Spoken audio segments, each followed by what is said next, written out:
Eagles fans everywhere, this is for you. He's at the 20. They should stop this one. What you got? Domination, snot bubbles. He throws, complete, touchdown. They've got him again. They've got him again. Sack Crumpler, what a throw, what a hit, what a catch. Defense is just way too much for the count. It's caught by Alshon Jeffrey for a touchdown. He pushes, touchdown. Jalen Hunt, touchdown. A.J. Brown, a run. He's going to score. It's a touchdown by Nick Foles. The train is in the end zone. Touchdown. Torrey Smith in for the touchdown is Jeffrey. In. Touchdown. Jalen Hurts.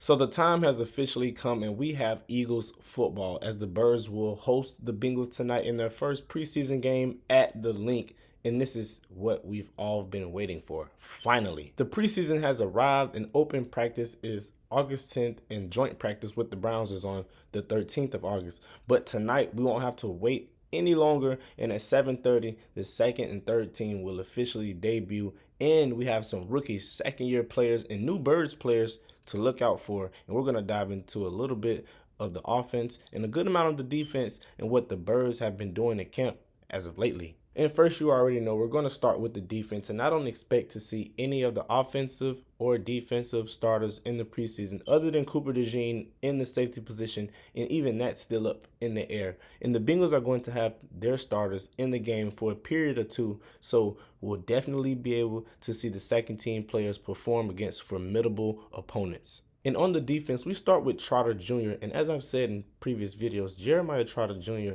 has been flying around in camp day after day and at this point, week after week. And with Nakobe Dean on the PUP list, Trotter's opportunity is tonight. It is now.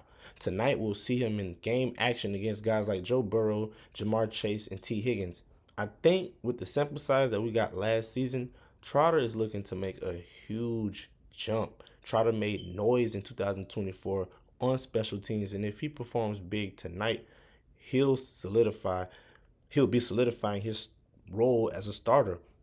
The linebacker room for Philly is stacked, and I can honestly see Trotter having a year similar to Zach Bond, you know, all those tackles and sacks, but not first team All-Pro. You know, let's be a little realistic here, but a monster season in Philadelphia nonetheless, you know, a breakout year. And then we move on to guys like Jahai Campbell, the rookie linebacker out of Alabama, who so far has had a really stellar camp. Not so much on day one, but afterwards the rookie has been seeing it.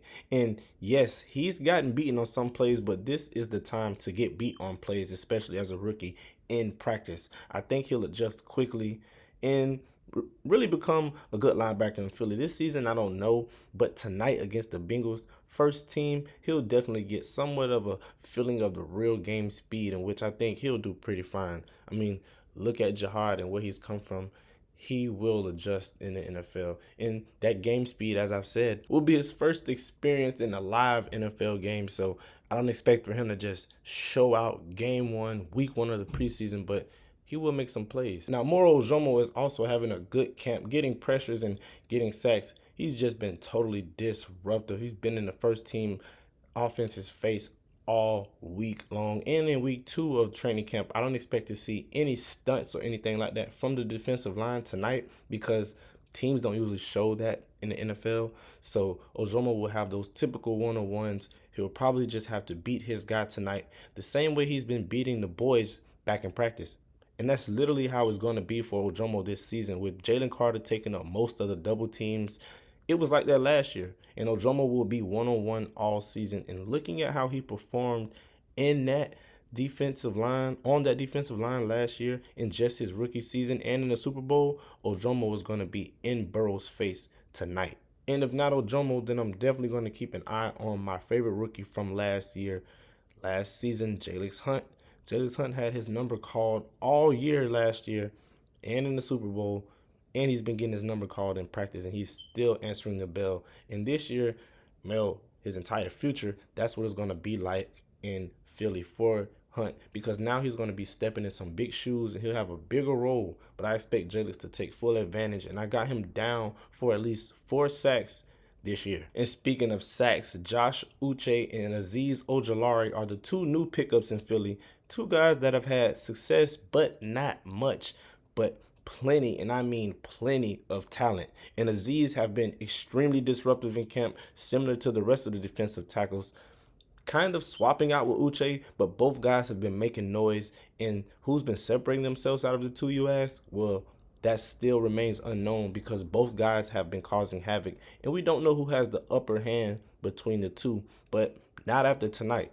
We'll have that answer. In the same way we talked about Azeez and Uche together, we have to do the same about Kelee Ringo and Adoree Jackson, because similar to those two, but on the negative side of things, I guess you can say, Adoree and Ringo have not been separating themselves, and we've been rooting for Kelee to win the job. He hasn't. And honestly, neither has Adoree Jackson, which is why the Birds traded Thomas Booker to the Raiders for Jacorian Bennett, who's had some really great moments but was hampered by the labrum injury, in which he says now is feeling much better. But the signing is a clear indication that the Eagles have little faith in neither Ringo or Jackson, so the cornerback spot has to be probably the number one priority and position that we have to watch going into this preseason game, because I think by week 2 of the preseason, the Birds will start Jacorian Bennett.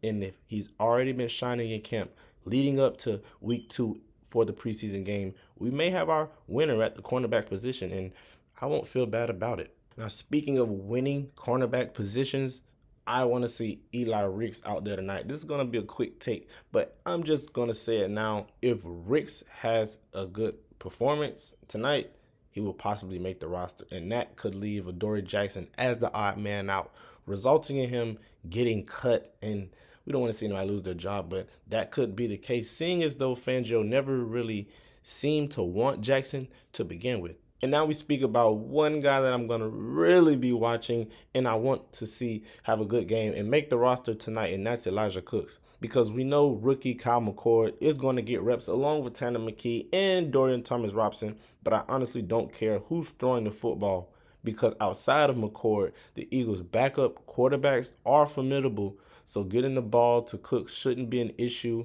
and Cooks should have a pretty solid night tonight. He's having a pretty good camp this year, dropping maybe 2 or 3 passes, but for the most part, I haven't really counted up that much. He's been catching passes. He's made some great catches and touchdowns. I expect him to have at least a touchdown tonight. Cooks has gotten reps with the first team and third team, in which he's pretty much performed pretty well. And after the Birds decided to waive Danny Gray, I'm truly hoping that we can keep at least one more receiver outside of the 3 that we already have in A.J. Brown, Devontae Smith, and Jahan Dotson. And speaking of receivers, I would include Johnny Wilson as a guy to keep an eye out for, but honestly, you only wish for him to just simply catch the ball, because physically, athletically, he has it down pat. He's a great blocker. He was pretty consistent in that area last season, but in camp, he's been reportedly dropping a ton of passes, and the only thing I'm going to be looking forward to seeing for Wilson is actually catching passes. And that's truly everyone that I'm looking forward to seeing. You let me know who you guys want to see down below in the comments. It's going to be a blast watching the guys tonight. And prepare for week 1 of the regular season. We will be streaming the games live here on Eaglecentric. So be prepared for that. And let's get ready to watch the boys tonight, 7:30.